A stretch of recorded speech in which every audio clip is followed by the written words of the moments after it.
یا نبی سلام۔ یزید کی وکالت کرتے ہوئے ایک دیوبندی عالم نے اہل سنت و جماعت بریلوی علماء پر ایک الزام لگاتے ہوئے یہاں تک کہہ دیا کہ ایک بریلوی عالم نے یزید کی تعریف کی ہے۔ یہ بات یاد رکھے کہ اہل سنت و جماعت بریلوی کبھی یزید کی تعریف نہیں کر سکتے۔ وہ کون سا بریلوی عالم ہے کہ جو بریلوی ہو کر یزید کی تعریف کرتا ہے؟ اہل سنت و جماعت بریلوی مکتبہ فکر سے تعلق رکھنے والا کبھی یزید کی حمایت میں ایک لفظ بھی نہیں بول سکتا۔ کیوں؟ اس لیے کہ ہمارے امام اہل سنت اشاعرہ امام احمد رضا خان محدث بریلی رحمت اللہ تعالی علیہ نے یزید کے بارے میں جو موقف ہے وہ واضح دو ٹوک انداز میں اپنی کتب میں تحریر فرما دیا ہے۔ فتاوی رضویہ کی آپ جلد نمبر 15 اٹھا کے دیکھ لیں۔ فتاوی رضویہ کی جلد نمبر 15 صفحہ نمبر 256 پہ امام اہل سنت رحمت اللہ تعالی علیہ واضح انداز میں لکھتے ہیں کہ بالجملہ اس طائفہ حائفہ خصوصاً ان کے پیشوا کا حال مثل یزید پلید علیہ ما علیہ ہے۔ یزید کو کیا لکھتے ہیں؟ یزید پلید کہ محتاطین نے اس کی تکفیر سے سقوط پسند کیا۔ ہاں یزید مرید اور ان کے امام عنید میں اتنا فرق ہے کہ اس خبیث سے ظلم و فسق و فجور متواتر مگر کفر متواتر نہیں، اور ان حضرت سے یہ سب کلمات کفر اعلیٰ درجہ تواتر پر ہیں۔ اعلیٰ حضرت امام اہل سنت رحمت اللہ تعالی علیہ نے تو واضح طور پر یزید کو پلید اور خبیث اور اس کا فسق و فجور متواتر قرار دیا ہے کہ اس کا فسق و فجور تواتر سے ثابت ہے۔ آپ کوئی اپنے آپ کو اہل سنت بریلوی کہلا کے یزید کی حمایت کیسے کر سکتا ہے؟ اگر وہ یزید کی حمایت یا اس کی تعریف کرتا ہے تو وہ ہرگز اہل سنت بریلوی نہیں ہے۔ اور اس کے ساتھ اعلیٰ حضرت امام اہل سنت رحمۃ اللہ علیہ فتاوی رضویہ کی جلد نمبر 14 صفحہ نمبر 591 92 93 پر بالکل کھلے لفظوں میں یزید کی تردید کرتے ہوئے لکھتے ہیں کہ یزید پلید علیہ ما یستحق من العزیز المجید قطعا یقیناً باجماع اہل سنت فاسق و فاجر و جری علی الکبائر تھا۔ اس قدر پر ائمہ اہل سنت کا اتباق و اتفاق ہے۔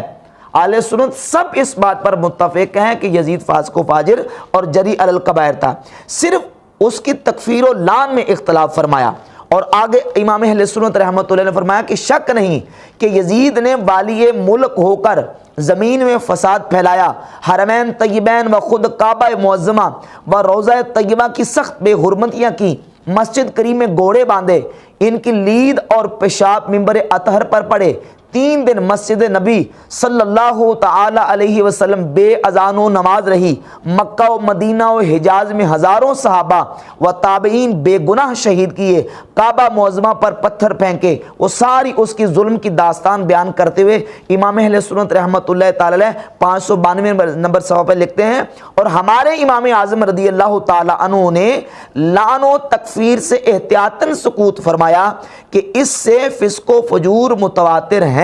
کفر متواتر نہیں، اور بحال احتمال نسبت کبیرہ بھی جائز نہیں، نہ کہ تکفیر۔ اور پھر امام اہل سنت رحمۃ اللہ علیہ لکھتے ہیں کہ مگر اس کے فسق و فجور سے انکار کرنا اور امام مظلوم پر الزام رکھنا ضروریات مذہب اہل سنت کے خلاف ہے، اور دلالت و بد مذہبی صاف ہے، بلکہ انصافاً یہ اس قلب سے متصور نہیں جس میں محبت سید عالم صلی اللہ تعالی علیہ وسلم کا شمع ہو۔ وَسَيَعْلَمُ الَّذِينَ ظَلَمُوا أَيَّ مُنْقَلِبٍ يَنْقَلِبُونَ۔ اور فرماتے ہیں کہ شک نہیں کہ اس کا قائل یعنی یزید کی حمایت اور تعریف کرنے والا، اس کا قائل ناسبی مردود اور اہل سنت کا عدو و عنود ہے، ایسے گمراہ بد دین سے مسئلہ مصافحہ کی شکایت بے سود ہے۔ امام علیہ سنت رحمۃ اللہ علیہ نے تو بالکل ان کا جو ہے نا وہ گمراہی اور بے دینی تشت بام کر کے واضح کر دیا کہ یزید کی حمایت کرنے والا اور یزید کی تعریف کرنے والا ہرگز اہل سنت کہلانے کا حقدار نہیں ہے۔ اب ایسے کسی بندے کو اہل سنت اور بریلوی کے کھاتے میں ڈالنا یہ بالکل زیادتی ہے۔ اہل سنت و جماعت بریلویوں کا بالکل واضح طور پر عقیدہ ہے کہ یزید اعلانیہ طور پہ فاسق و فاجر ہے، اور وہ کسی صورت میں جو ہے وہ تعریف کا حقدار نہیں ہے۔ اور پھر اسی دیوبندی عالم نے کہا کہ پہلے دیوبندی اور اہل حدیث صحابہ کرام کا دفاع کیا کرتے تھے، اور اب جو ہے وہ بریلوی علماء بھی میدان میں اتر آئے ہیں اور انہوں نے بھی صحابہ اکرام کا دفاع کرنا شروع کر دیا. حالانکہ یہ بات بھی ایک مغالطہ ہے. بحمد تعالیٰ جب تک تحریر کا میدان تھا اہل سنت و جماعت بریلوی علماء نے تحریر کے میدان میں صحابہ اکرام علیہم الرضوان کے دفاع میں اور رد رافضیت میں جو کام کیا وہ کسی سے ڈکا چھپا نہیں ہے. اعلیٰ حضرت امام اہل سنت رحمۃ اللہ علیہ کی تحریرات اور آپ کی جو کتابیں پڑھ کے دیکھ لیں, رد الرفضہ اٹھا کر دیکھ لیں. امام اہل سنت رحمۃ اللہ تعالی علیہ نے رافضیت کا شدید رد بلی کیا ہے, اور اعلیٰ عظیم البرکت رحمۃ اللہ تعالی علیہ نے تو خود تفضیلیوں کے رد میں کتنی کتابیں لکھی ہیں. اور پھر امام اہل سنت رحمۃ اللہ علیہ کے ماننے والوں نے جو رافضیت کے رد میں اور دفاع صحابہ میں کام کیے, اس وقت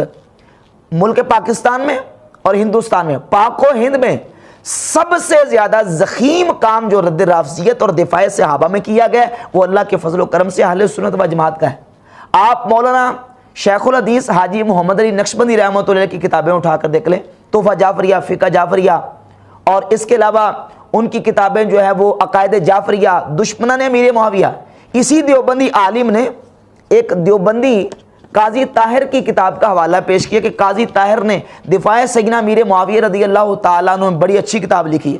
اس سے پہلے کوئی 28-29 سال پہلے یہ ایک بریلوی عالم مولانا شیخ الحدیث حاجی محمد علی نقشبندی رحمۃ اللہ نے 2 جلدوں میں دشمنان امیر معاویہ کے علمی محاسبہ کتاب تحریر فرمائی, اس کا نام ہی نہیں لیا.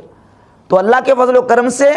تحریری طور پر ہو یا تقریری طور پر ہو, دفاع صحابہ اور رد رافضیت میں اللہ کے فضل و کرم سے اہل سنت و جماعت بریلوی علماء نے جو کام کیا ہے اس کی مثال جو ہے وہ اب دیگر مکاتب فکر میں پیش نہیں کر سکتے. اور باقی رہ گئی اس دوسرے دیوبندی عالم کی بات جس نے یزید کا دفاع کرتے ہوئے یزید کو حضرت اور رحمت اللہ کے لقب دینے کا استخارہ کیا ہوا ہے. اس بات پر بالکل یہ بات واضح ہے کہ اہل سنت نے تو اپنا موقف اپنی کتابوں میں لکھا ہے, دیوبندی اکابر علماء نے اپنے عقائد و نظریات اپنی کتابوں میں بالکل یزید کے حوالے سے واضح لکھے ہیں. یہ آپ امداد الفتاوی اشرف علی تھانوی کو اٹھا کر دیکھ لیں, اور قاسم نوتوی کے مکتوبات اٹھا کر دیکھ لیں, اور میں زیادہ حوالے نہیں صرف ایک حوالہ پیش کر دیتا ہوں. یہ فتاوی دارالعلوم دیوبند ہے, اس کی پہلی جلد کے صفحہ نمبر 110 پر یزید کے حوالے سے علماء دیوبند نے اپنا جو موقف لکھا ہے, اس موقف سے بھی یہ دوسرا جو دیوبندی عالم جس نے یزید کو حضرت اور رحمت اللہ علیہ کہنے کے لیے استخارہ کر کے کہا کہ میرا موقف یہ ہے کہ یزید کو حضرت رحمت اللہ علیہ کہا جائے, یہ دیوبندی اپنے فتاوی میں لکھتے ہیں کہ راجع عند اہل سنہ والجماعت عدم تکفیر و عدم لعن یزید است, اگرچہ در ظلم و جور و تعدی و فسق کے او کلام نیست. کہتے ہیں کہ تکفیر اور لعنت کرنے میں یزید کے بارے میں اہل سنت کا اختلاف ہے, اس کے فاسق و فاجر ہونے میں کوئی اختلاف نہیں ہے. سب اہل سنت و جماعت متفق ہیں کہ یزید فاسق و فاجر ظالم و جابر تھا, اس کے فسق و فجور میں کسی اہل سنت کو اختلاف نہیں ہو سکتا. اور آج اگر یہ ناسبی جو ہیں وہ یزید کے بارے میں رحمت اللہ اور حضرت اور اس کے لیے القاب پسند کرتے ہیں تو وہ ناسبیت کو پسند کر رہے ہیں اپنے اکابرین سے انحراف کرتے ہوئے, ان کا اپنے اکابر سے بھی کوئی تعلق نہیں. یا رسول سلام علیکہ, یا حبیب سلام